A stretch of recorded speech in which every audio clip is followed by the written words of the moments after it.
there is a kind of loneliness most people never talk about. A loneliness that doesn't come from being alone, but from living your whole life unseen. Maybe you know exactly what that feels like. You grew up in a house full of people, yet nobody ever really looked at you. You learned to speak softly so you wouldn't take up space.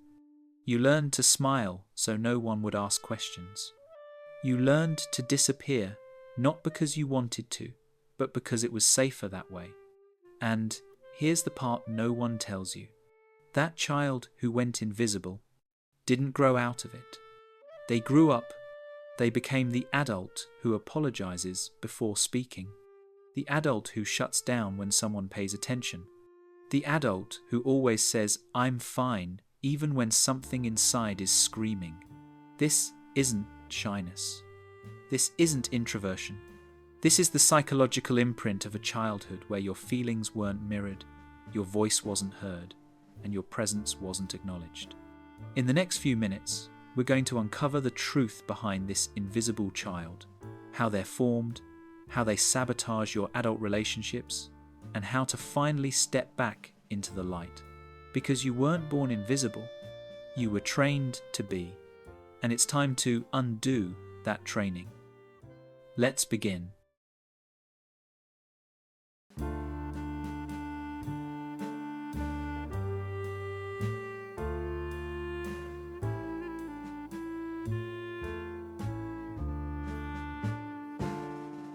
Most people imagine childhood trauma as something loud, shouting, fighting, chaos.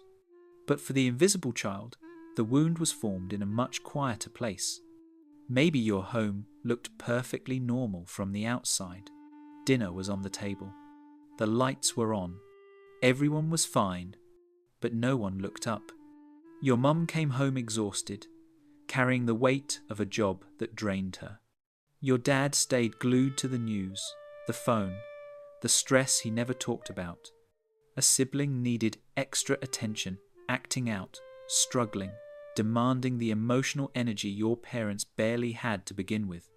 And somewhere in that house, you learned the unspoken rule: don't add to the burden. So you became the good child, the quiet one, the one who didn't complain, didn't ask for help, didn't show big feelings. You told yourself you were being easy, but easy was just another word for invisible. Childhood emotional neglect rarely comes from cruelty. It comes from parents who were overwhelmed, depressed, distracted, or emotionally inexperienced. They weren't abusive. They just weren't available. And children don't understand context, they only understand connection. So when your needs weren't met, you didn't think, "They're busy." You thought, "There's something wrong with me for needing anything at all." That belief didn't stay in the house you grew up in. It followed you, shaped you, and it still whispers in your life today. But to understand how deep that whisper goes, we need to look at what actually happens when a child grows up without being emotionally seen. A child discovers who they are by watching the world react to them. A smile met with a smile, a cry met with a soothing voice, a fear met with reassurance. These tiny moments form the first mirror a child ever knows the eyes of their caregivers. But the invisible child grew up with a mirror that never reflected back. Maybe when you were excited, no one shared the moment with you. Maybe when you were hurt, no one asked what happened. Maybe when you tried to express something real, it floated into the room like smoke, seen by no one, touched by no one, remembered by no one. And slowly, something quiet but devastating began to happen. You stopped looking for reflection. Developmental psychologist Donald Winnicott once wrote, "When the mother does not reflect the baby does not know itself." That's what emotional neglect does. It interrupts the formation of identity at its root. Instead of becoming someone, you became whatever the room needed you to be. A chameleon child. Adapting, blending, shifting. Safe only when invisible. This is why, even now as an adult, you might struggle to answer simple questions like, What do you want? What do you feel? What do you need? Because no one ever mirrored your inner world back to you. So your identity grew like a photograph that was never developed shapes without edges, colours without clarity, a self that never fully comes into focus. But the consequences don't end there. When a mirror is broken in childhood, the adult inherits the cracks. Here's the paradox that defines the invisible child. You want to be seen more than anything, and yet being seen terrifies you. It's a strange, painful tension that lives in your chest. You crave connection, attention, recognition, because a part of you has been starving for it since childhood. But when someone finally notices you, when their eyes land on you with genuine interest, something inside you flinches. Your heart races. Your throat tightens. Your mind whispers, "Careful, this is dangerous."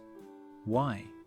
Because as a child, attention didn't mean safety. It meant pressure, disappointment, or emotional emptiness. The spotlight wasn't warm, it was unpredictable.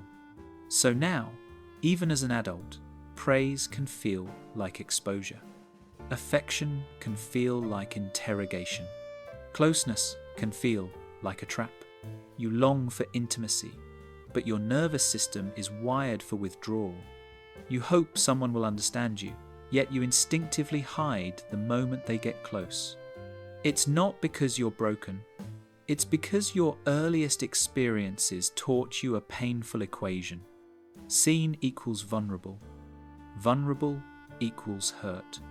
And until that equation is rewritten, visibility will always feel like both a hunger and a threat.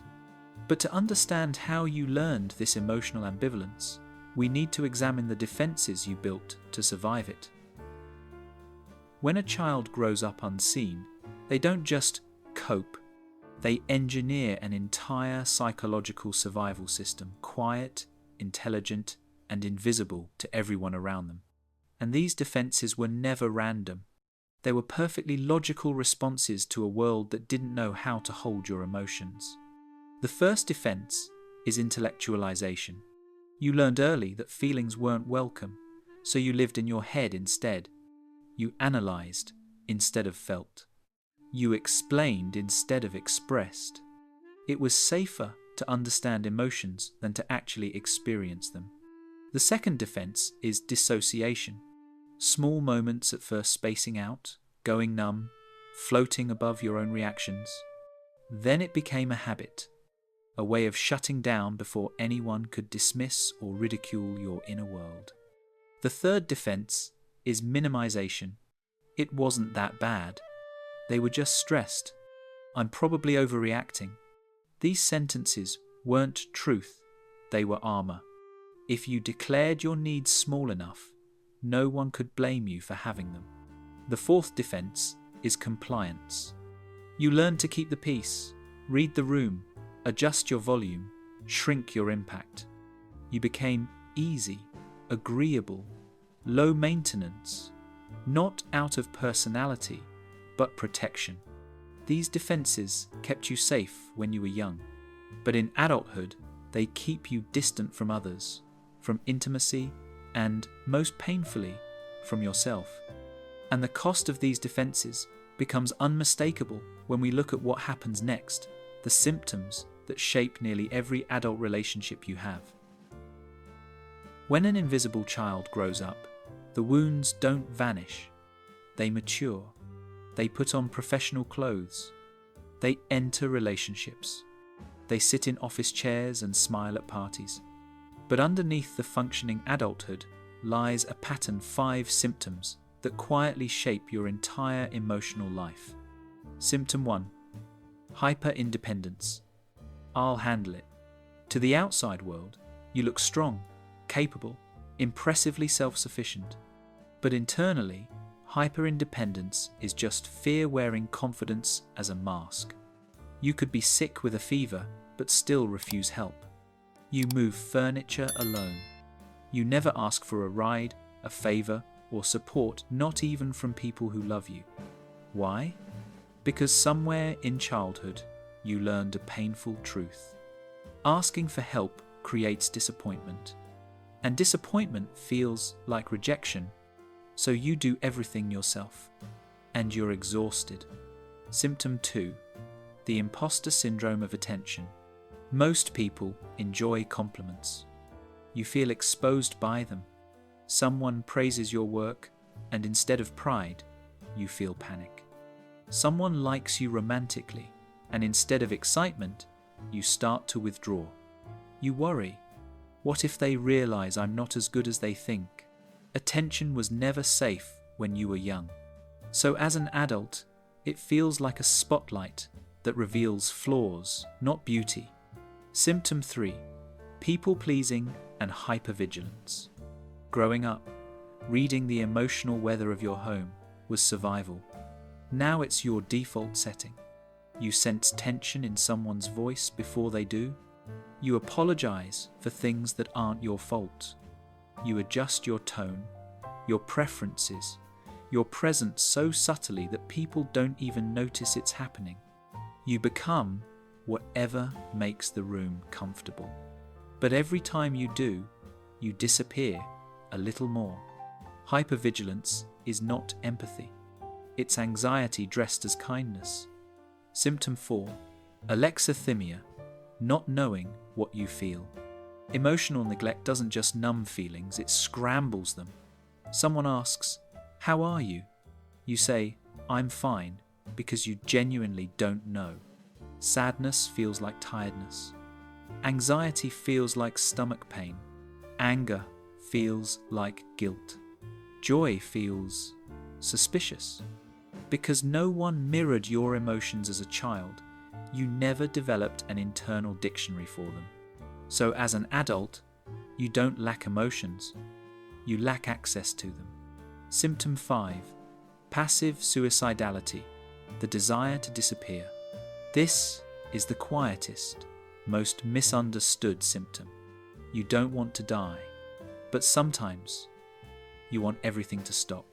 You fantasize about running away, sleeping forever, turning off your phone, vanishing for a week. It's not a desire for death. It's a desire for relief, for the world to stop asking things from you, for the pressure to ease, for life to pause long enough for you to breathe. This is the adult echo of a child who believed, "I take up too much space." These symptoms are not character flaws. They are unhealed adaptations, strategies that once kept you safe, but now keep you distant, disconnected, and chronically overwhelmed. And understanding these symptoms is the turning point, because the answers aren't in rejecting them, but in understanding the nervous system they grew out of. To truly heal, we have to go deeper into the brain that learned to survive in silence. When a child grows up emotionally unseen, the impact doesn't stay in their memories. It imprints itself into their biology. Neuroscientists like Martin Teicher and Bruce Perry have found that chronic emotional neglect alters the developing brain in 3 major ways. First, the amygdala becomes hyperactive. This is the brain's threat detector. In homes where emotional cues were unpredictable or absent, it learned to scan for danger constantly. As an adult, this becomes the feeling of walking through life braced for rejection. Second, the prefrontal cortex underdevelops. This is the center for emotional regulation, self-awareness, and identity. Without consistent emotional feedback in childhood, the neural pathways responsible for understanding your own feelings remain thin, fragile, underused. Third, cortisol becomes the background soundtrack. Chronic stress teaches the brain that connection is not comforting, it's activating. So intimacy feels draining. Closeness feels overwhelming. Vulnerability feels like stepping into a cold spotlight. But here's the hope. The same brain that adapted to neglect can rewire itself through safety, repetition, and new emotional experiences. Neuroplasticity means you're not stuck. It means your brain can learn a new truth. Being seen is safe.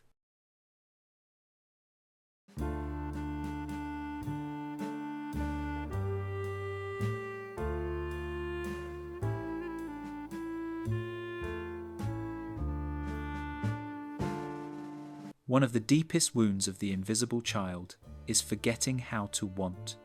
Not because you lack desires, but because for so long, wanting anything felt pointless, embarrassing, or dangerous.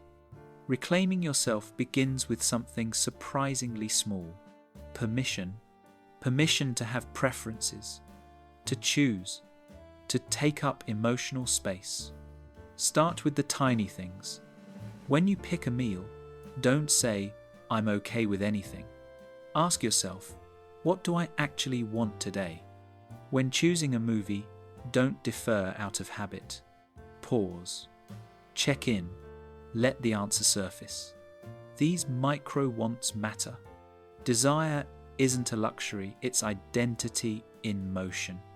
Every small choice is a thread that stitches you back into yourself.